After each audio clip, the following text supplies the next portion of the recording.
รับฉันทุกลมหายใจของฉันนั้นมีแต่เธอ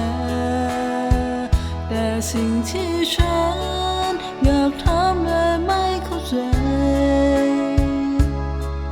ว่าทำไมเธอจึงเย็นชากับฉันได้ถึงเพียงนี้ที่รักปากที่พูดกับสิ่งที่ทำของเธอมันตรงกันข้ามปากบอกว่ารักแต่ไม่ทักไม่โทรหากันจะให้ฉันนั้นคิดอย่างไรหรือจะรอให้ฉันนั้นตายไปจากเธอ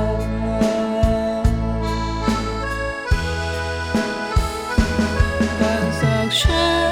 นอยากโทรหาเธอทุกเวลา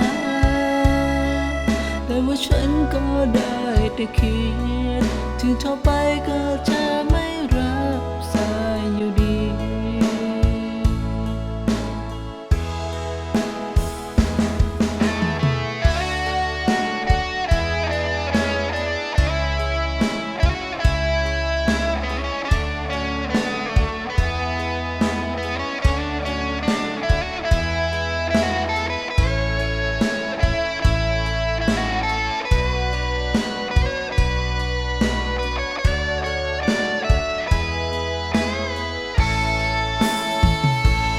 คำว่ารักกับคำว่าลื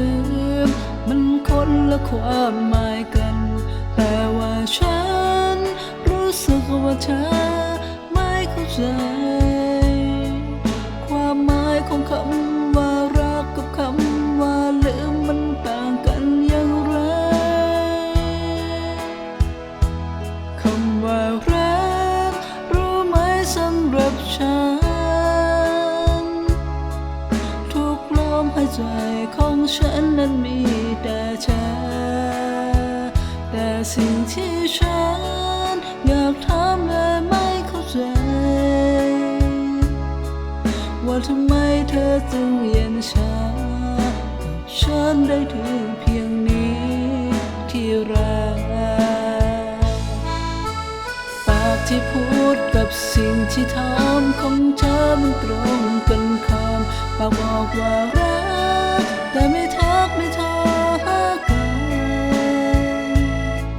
จะให้ฉันนั้นคิดอย่างไรหรือจะรอให้ฉันนั้นตายไปจากเธอ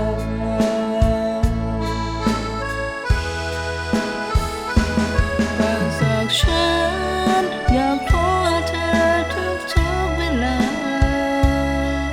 แต่ว่าฉันก็ได้แต่คิดถึงเธอไปก็จะ